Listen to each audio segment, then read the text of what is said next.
Take a break from your busy schedule and join Harold Sala for Guidelines for Living.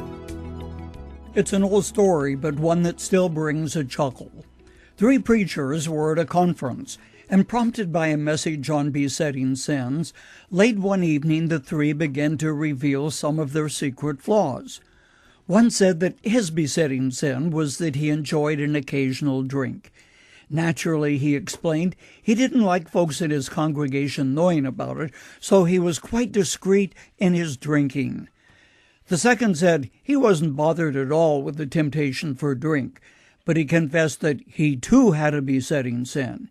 He said his was gambling.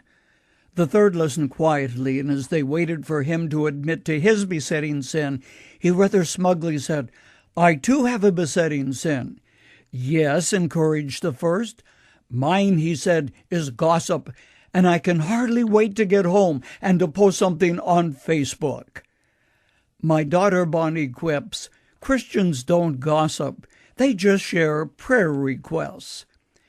How do you respond to those bits of somewhat salacious information which get passed on to you?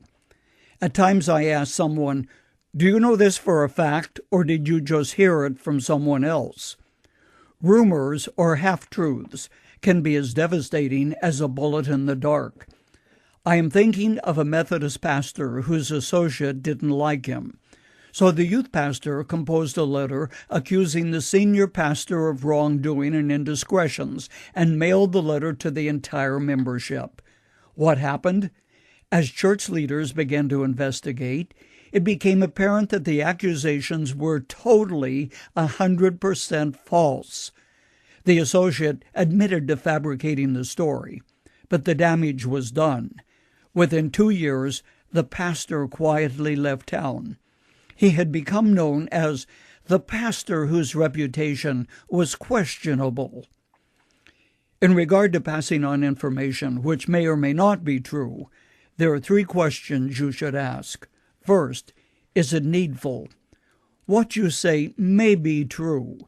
You may well know something about a person which only God and the other person knows, and God has long since forgiven that individual, blotting out the record forever. But you casually mention that failure in a conversation. What you shared had no bearing on the present. What you know is completely unnecessary. Second question, is it kind? In recent years, we've come to think of absolute frankness as being the equivalent of honesty. I believe in honesty. I also believe in kindness. Criticism is often a blunt expression of what someone already knows. It takes little brilliance to recognize failure or shortcoming, but it takes a great deal of grace and kindness to withhold the obvious. Ever hear the expression, "I feel like giving him a piece of my mind"?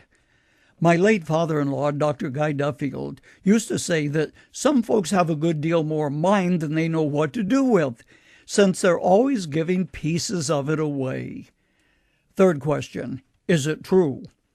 Immanuel Kant, the philosopher, once said, "All that one says may be true, but it is not necessary to say all that is true." The next time you are tempted to pass on a choice bit of news, ask if what you are about to say will pass these 3 tests. Is it needful? Is it kind? Is it true?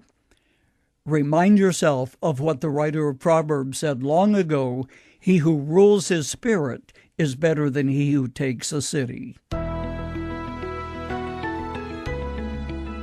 You've just heard Dr. Harold Sala with Guidelines for Living. If you'd like to listen to the program again, download a copy, subscribe to our devotional, or view other resources, visit guidelines.org. We would like to hear from you too. You can email us at info@guidelines.org. Thanks for listening, and we invite you to join us again for the next edition of Guidelines.